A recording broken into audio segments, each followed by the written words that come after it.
Mary So Wach is one of these people, Mayor, who is very integral to the feeling of TMC for children. I only know this because Mary, we were introduced over cell phone, weren't we? When my daughter came in July and we didn't know yeah, what the heck was going on. And of course, I couldn't that's see her face to face because of COVID-19. But Mary was like messaging me back and forth, giving me updates, telling me that they were keeping an eye on my daughter. It just made me oh, feel so good. Mary. So thank you so much. oh, thanks. It's what we do. It's what we do. Mary, could you give us all your cell phone for when this happened? Just give it No. to She's like, it's already ringing off the hook as it is. Oh my gosh.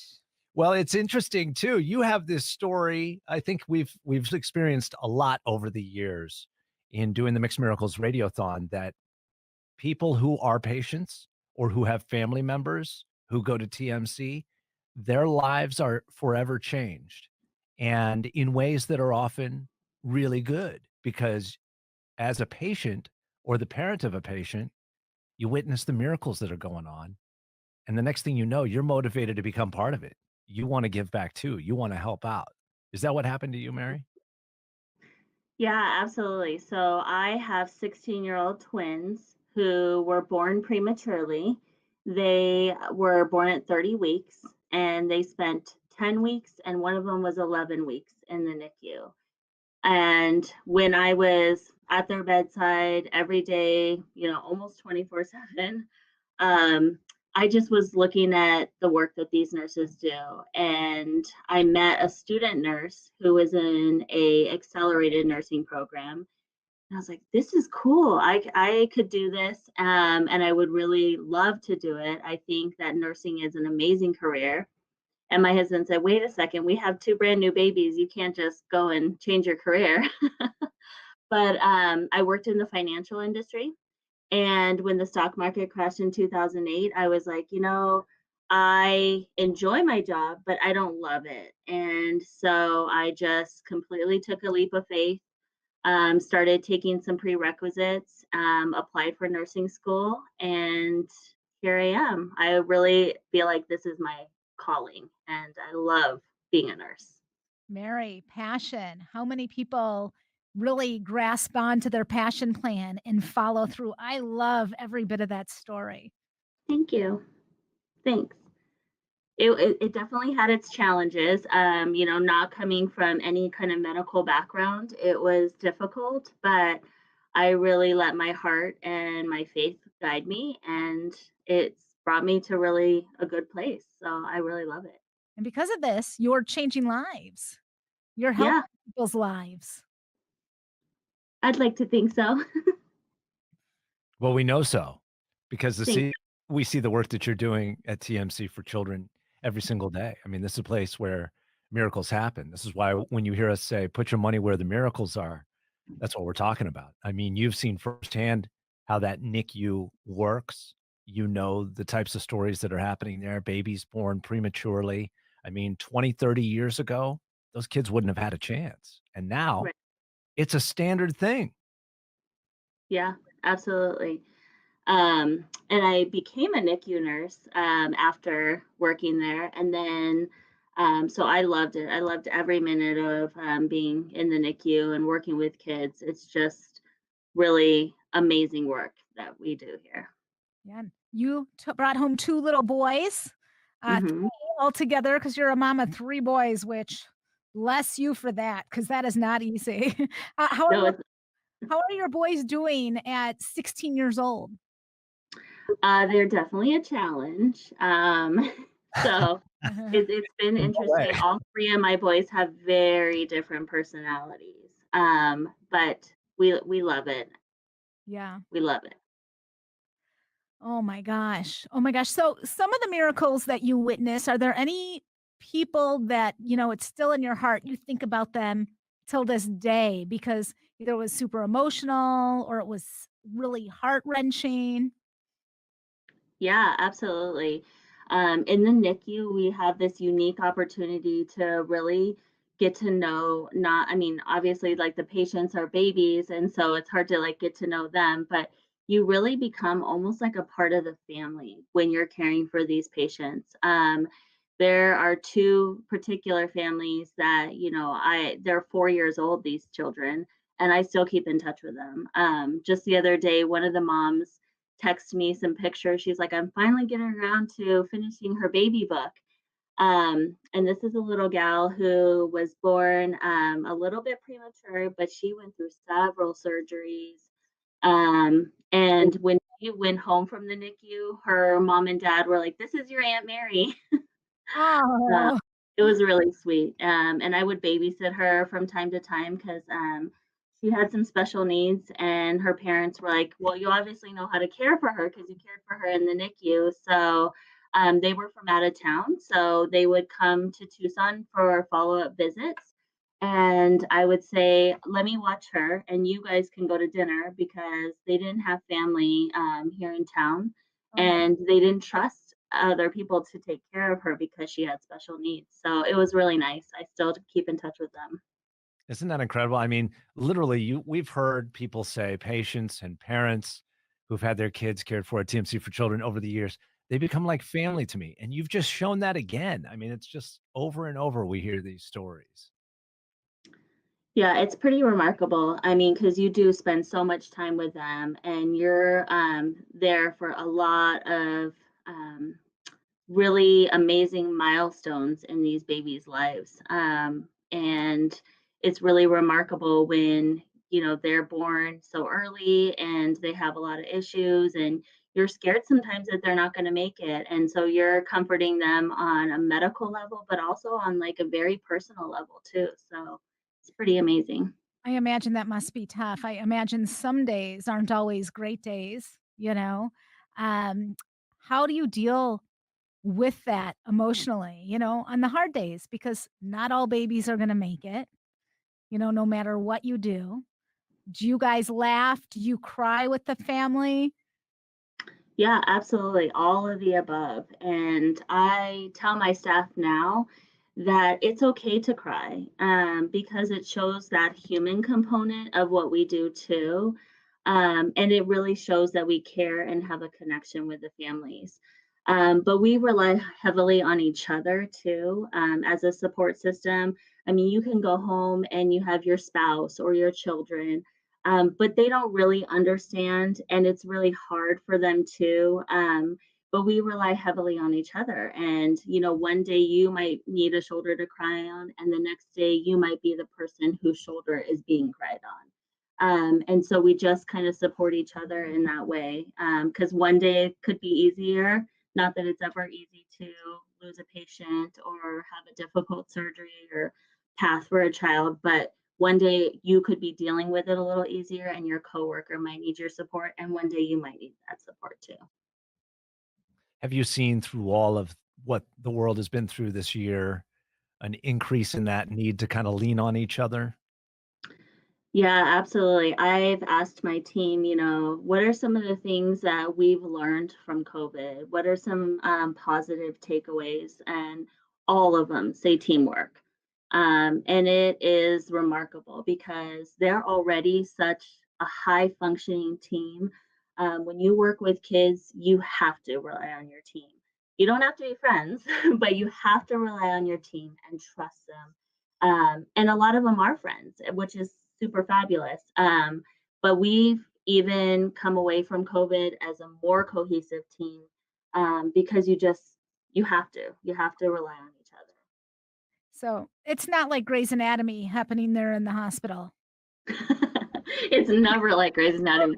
My husband's like, I can't even watch these shows with you because I'm like, I always say that would never happen, or he's like, I'm not even watching this with you anymore. There's Take all the mystery out of it. Yeah. there's no Yeah. Dr. Dreamies walking around. I don't know. I know we were in the lobby last year and all of us girls were like, "Oh, that one in scrubs. Ooh, that one." I'm not Being saying there's not Dr. Dreamies.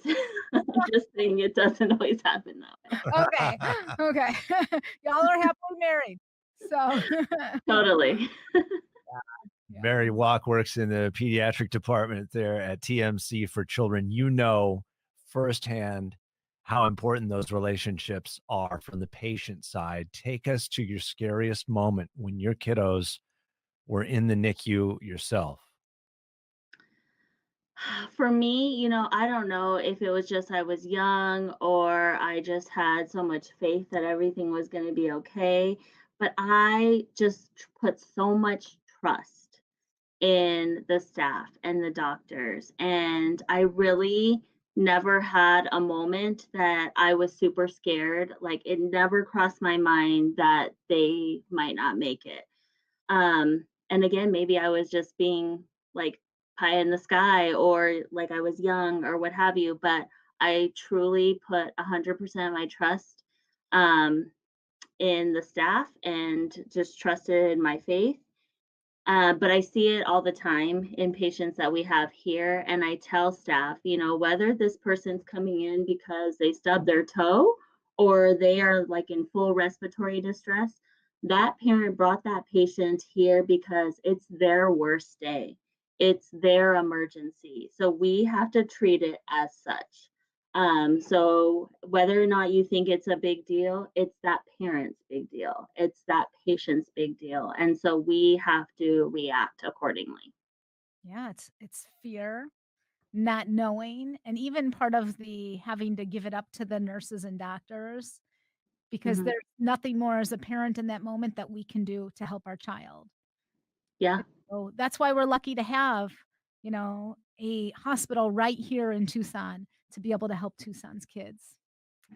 And I think something that's really cool about the work that we do here too is that we work so collaboratively with everyone in our hospital. So it's not just the staff that's in our department, the nurses, the medics, the PCTs, the physicians, our mid-level providers, respiratory therapy. We have like chaplains who come in and they will comfort the family and meet them where they need to be spiritually or what have you.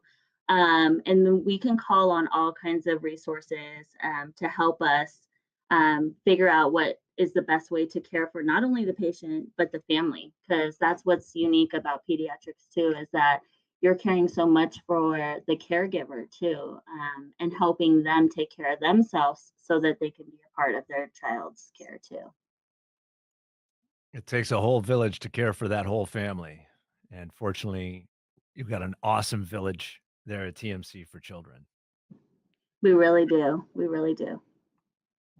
I just always wonder about those moments, like, where you have to be quick and fast. I mean, do they teach that to you, or is that just something you learn as you go through, working there? Yeah, I mean, we call that critical thinking, and it is something that we teach in nursing. Some people pick up on it a lot faster than others. But I try to teach staff to like try to anticipate what's going to happen. A patient's coming in for X, and typically we do these three steps. So try to anticipate and take care of those things even before um, they've seen the physician. So it's that critical thinking piece, and sometimes your instincts just take over too. You're like, um, we always do a debrief when we have a difficult situation, like a code or an unstable patient. I always get the team together, including like all the ancillary people from other departments, and say, hey, what went well in that situation? Or what could we have done better? And then we talk about those things. And then that also helps the staff learn and jump in, and those critical thinking pieces come together for the next time. I know, right? Can you teach some of that Yeah, critical thinking to the rest of the seriously. world by any chance? It's a skill for sure. Oh my gosh, when you just all of a sudden realize, like, how useless, like, our lives are, Greg, Yeah. compared to people who work every day and help kids and right, I mean, lives. it's really important. What we do is we play songs on the radio and people listen to them. You bring joy. I You hope bring so. joy. I Well, hope only so. in hearing from people like you who share all the good stuff that's happening at this locally owned and operated hospital, TMC for Children. Every dollar you give right now during the Mixed Miracles Radiothon stays right here to keep teams headed up by people like Mary in place so that when you rush through that door with your child in your arms and you don't have the answers, they're there not only staffed and ready, but have the equipment and the technology and the latest and greatest to be able to serve you and get your kiddo feeling better. And that equipment is so important, especially, you got little kids, little bodies, you know, little everything. It So takes little needles. yes, and I think a lot of people don't think about that, but it's a whole 'nother side, right? Yeah. Yeah. Everything is different. Mary Wach from TMC for Children, thank you so much. My pleasure. Thank you for having me. Anything else, Mare? I don't know, let me think. You're so good, you're so Oh, yeah. smart. Oh my gosh, I'm like, I'm a loser. It's really cool that you transition from the financial world. Just thinking Yes. about that just now. It's Yeah. like, obviously, your heart was destined for this type of work. I mean, you've got the brain to go with it too, but I can tell just by the way you talk about caring about the patients and wanting to get the whole team rallied together to create the Mhm. best possible outcomes. Like, you only do that stuff if you really care. Otherwise, you know, you just kind of go through the motions and do what you got to do and check the boxes and fill out the paperwork. But people bring in teams together to try and create the best outcomes and caring about patients. That's where it's at. So good for Yeah, you. I mean, it's definitely surreal to me sometimes, like to think about that I worked at a bank for 13 years before I totally switched my career. That But it's actually helped me in this position too because, I think a lot of times people forget that this is also a business. Yep. So having that background too has helped me. But I mean, I just love the work we do here, and I'm in awe by the staff members who take care of these patients all the time. It's amazing work. It's Is it definitely work of the heart. is it something that when COVID started that you became, like, more fearful? Are you more in like in a groove now, so you just know how to keep mostly safe and keep your family safe? Yeah, I mean, there were definitely some scary times that you're like, "What is happening? How are we going to handle this?" But this is just what we do, and you just adapt. And I just ask my team, "We got to be nimble, guys. Like things are changing from week to week, day to day, sometimes hour to hour. So you got to be nimble." And we got to go with the flow. This is part of healthcare. You don't always know what's going to happen, but we adjust and adapt and make it work. So, hats off to you. You guys are doing a great job. Yeah. Oh thank my god, you. no We idea. appreciate you so much. Please Thank give you our so best much. to your team and tell them thanks and keep up the great work. We're all rooting for you guys. We're so thankful to have you out there caring for our community. Thank you. Thanks for doing the work you're doing to help us raise some money. Believe me, it's the least we can do. We're Yeah. happy to do it.